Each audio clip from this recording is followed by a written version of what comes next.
Hello and welcome to the Leadership Cashiers Sponsor Spotlight. My name is Angela Owen. I am the Program Director for Leadership Cashiers, and it is my privilege to host this program brought to you by the Cashiers Area Chamber of Commerce. Our special guest today is Irv Welling. Irv is one of the founders and currently the president of Vision Cashiers, who's doing a tremendous amount of work in the Cashiers area. Irv, welcome to our Sponsor Spotlight today. Thank you, Angela. I'm delighted to be here. Wonderful. Well, Irv, why don't you start by telling us just a little bit about Vision Cashiers? What's the mission of this particular organization? So Vision Cashiers started about 4 years ago. It involved Paul Robshaw and I spent a lot of time talking about needs in the community and how we could pull something together to help that. We felt like there were a lot of people that were here, particularly the seasonal people that had a lot to bring to the table, but didn't really have a way of getting engaged. And that was one of the big driving forces. And we saw other needs. And I guess the fact that we don't have a community government here, we're non-incorporated, kind of was part of gave rise to part of the need as well. So we started Vision Cashiers, and within the first year, we had the opportunity to become a nonprofit, 501c3, and we took over what was the Village Conservancy, and they had been around for a number of years, but their mission and their purpose had kind of been accomplished, and they were going to dissolve it, and so they offered to simply give it to us. And we did that. So we started Vision Cashiers at that point as a 501c3, and we can take charitable donations that way, and it gives us another angle. But basically, and if I sound like I'm reading this a little bit, I apologize, but not really. So Vision Cashiers' mission is to foster and encourage prudent, sustainable quality growth in the Cashiers area so that our community can prosper as a year-round economy and destination, and along the way preserving and capitalizing on our natural assets and heritage, and known as a great place to live and visit, and in a word, improving tomorrow today.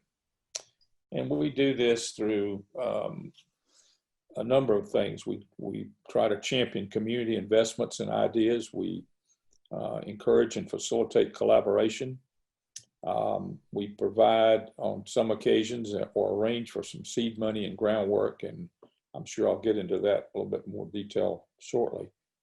Also leveraging community resources and connections, encouraging people in our community, connecting leaders and resources, assisting with the raising of funds for community projects, investments in some cases, and working with community organizations such as the Chamber to make this a better place. So that's our mission in a little bit more than a nutshell. So I love that you saw a need, you recognized it, and you took action, as tremendous community leaders do, and informing Vision Cashiers to serve the needs of the Cashiers area. Tell us a little, what are the core values? Core values guide organizations in all kinds of ways. How would you articulate the core values that are really guiding you, the other founders, and those who are currently serving in Vision Cashiers? I think the core values are as pretty well stated in our mission, is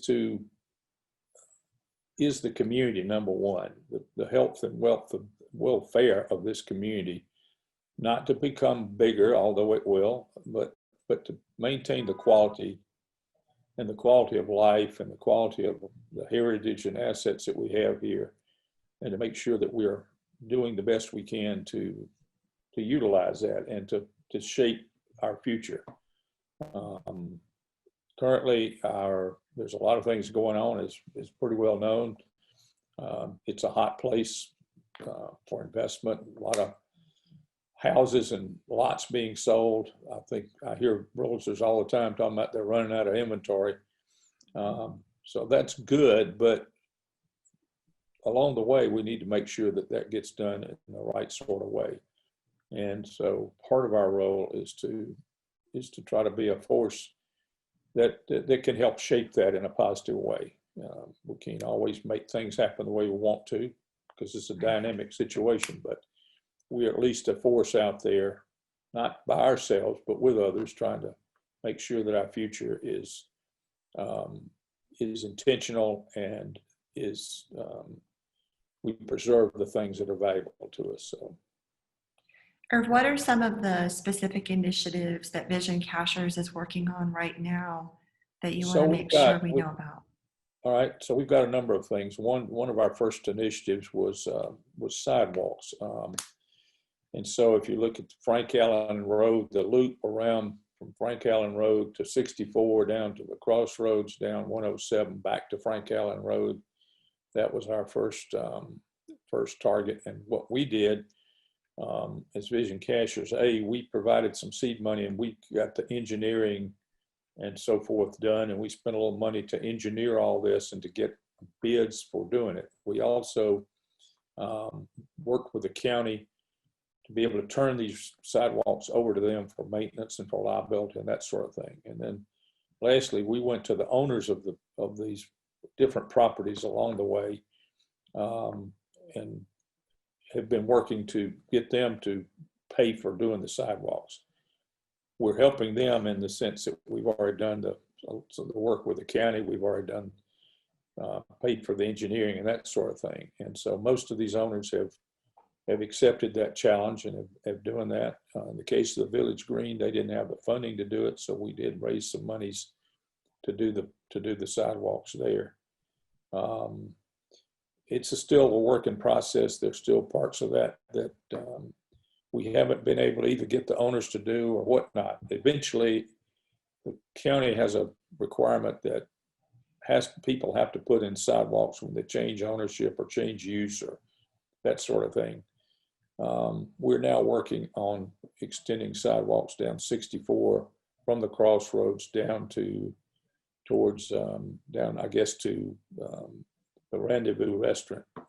And we'll continue working, as time goes on with more and more of that. So that's one thing. Another thing that we have done is we've got a group within our organization that is working on the Ramble. We've gotten a grant to do a lot of the planning and engineering for that, a little bit of the cost, and we'll continue to work with. That's a pretty exciting plan that they've come up with, and this will become a much better, a more walkable route through the downtown area. And one of the things that I think is particularly neat is there's going to be a series of storyboards along the way to inform people about either history or what they're looking at, that sort of thing, but to tell the stories along the way. So that's another exciting thing. We've also worked to bring a little better connectivity with internet, Wi-Fi here, and we've gotten a company to come in with fiber down 64 from Asheville, I guess, and we put some boxes, about 10 boxes in the downtown area. So now you've got hot spots throughout downtown, high-speed internet. They've also put a tower. This company's also put a tower up on the top of Sheephead, not Sheephead, but it's anyway, Big Sheep Cliff, excuse me. And so that is enabled through line of sight. That can go a lot of places throughout the Cashiers area. And so we think it brings another alternative and possibility for better internet service, because that's a big complaint here. So we worked to get this company to come. We paid for these boxes in the downtown area. So that's another example. We have a project, an initiative going on now to look at workforce housing. And we've dealt with a lot of employers who are very anxious to have this. We've got some possibilities of sites. Ultimately, we'll have to get somebody to come in, some development partnership or partner to come in and actually do the stuff. So our role is to simply to get this started. We don't intend to be the builders or developers of that. That's outside of our mission. But if we can get the employers to make commitments for leases, if we can get sites that are attractive and affordable, and we can get through some of the, the paperwork and red tape through the county and all that sort of thing, then we make this a more feasible thing to occur. Let's see what else we've had a big hand in the whole health service, health provider situation here, and the new thing that's coming in with Blue Ridge and Mayheck. We have been instigators in that, and now the Health Foundation is taking that on, and they're taking a big role there, but we kind of got the ball rolling. We've also had, we're able to negotiate something for something called, it's a teledoc. It's When You're Sick, I think is the name we use, but Healthy As You is another name, but it's a service that we were able to negotiate for $100. A family can subscribe to this, and they can call a doctor anytime they want to talk, need some advice, what to do. They're not your doctor, but they may tell you, oh, this is not a problem, take some aspirin, go home and rest, or they may say you need to get to the emergency room.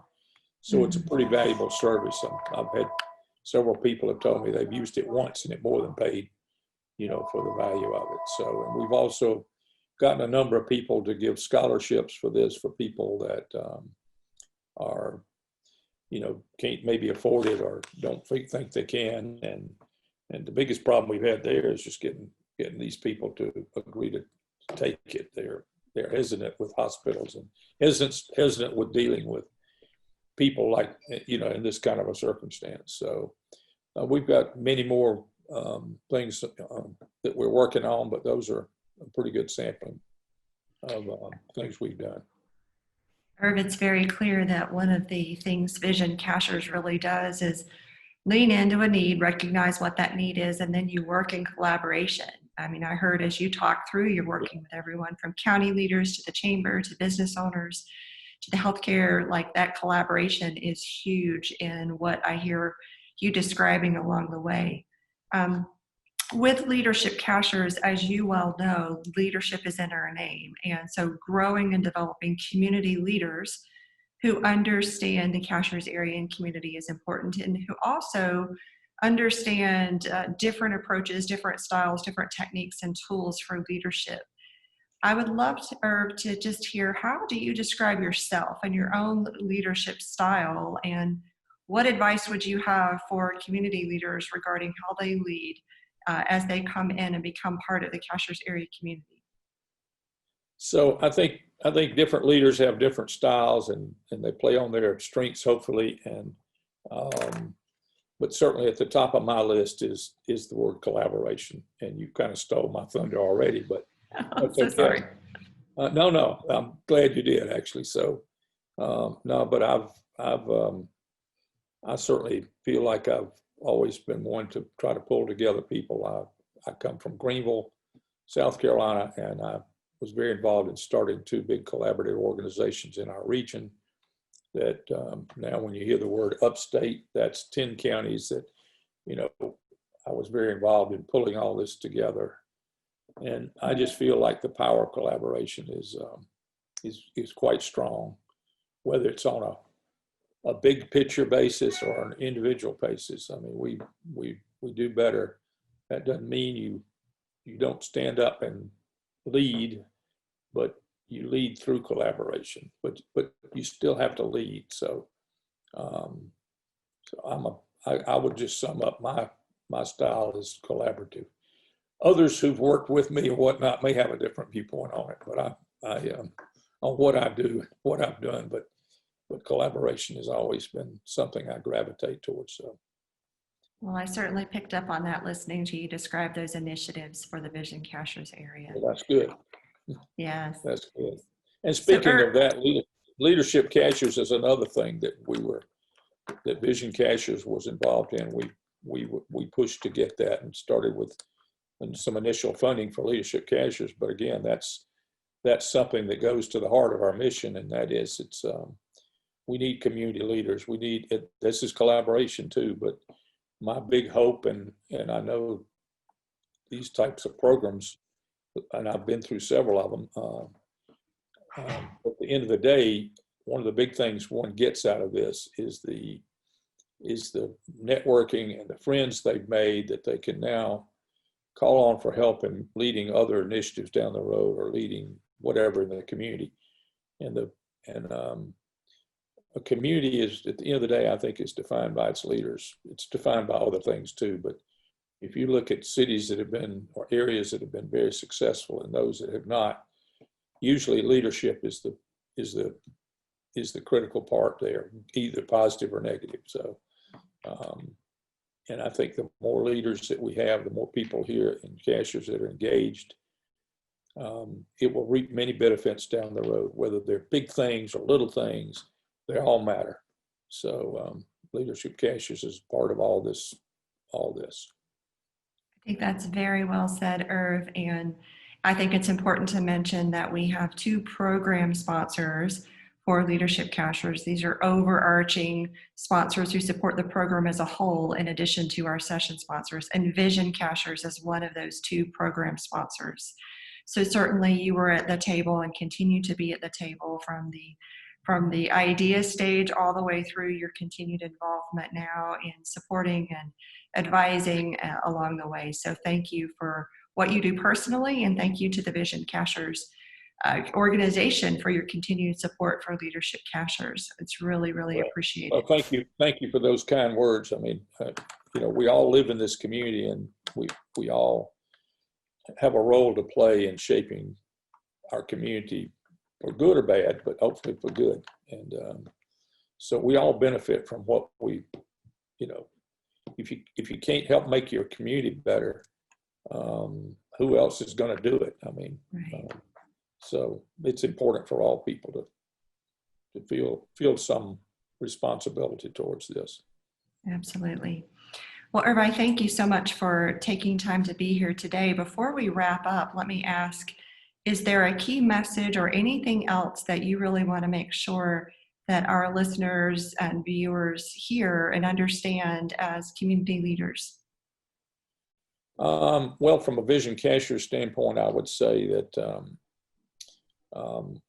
we're a very open group, and we have a lot of people that follow us and a lot of people that are engaged in many of these different initiatives. We have a website, visioncashiers.com. You can visit that for more details, but you can talk to me or any one of our board members or others that are involved, and we'd love to get you involved and become part of our efforts.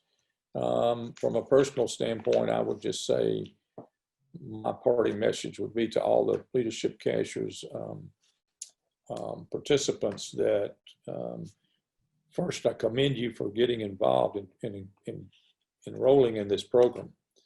I think you'll take some lifetime friends and experiences away from it. You'll have better insights for our community, but the important thing is that you use that going forward and get engaged and stay engaged and do your part to make our area a tremendous area. And at the end of the day, that's defined by being a great place to live and work and raise a family.